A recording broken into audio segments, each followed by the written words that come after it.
এই মামলা দিয়েছে তাকে একবার 5 বছরের, তারপরে 10 বছরের। ভেবে দেখুন কত বড় অপরাধ তারা করেছে। বাংলাদেশের কোন আইনে বেগম খালেদা জিয়ার শাস্তি হয় না। বাংলাদেশের সংবিধানের যে কথাগুলো বলেছে বেগম খালেদা জিয়ার শাস্তি হয় না। জাতিসংঘে আন্তর্জাতিক মানবাধিকার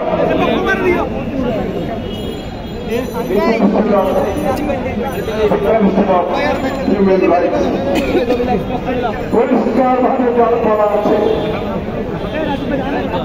এই অপরাধ দণ্ডনীয় কোন অপরাধ নয়।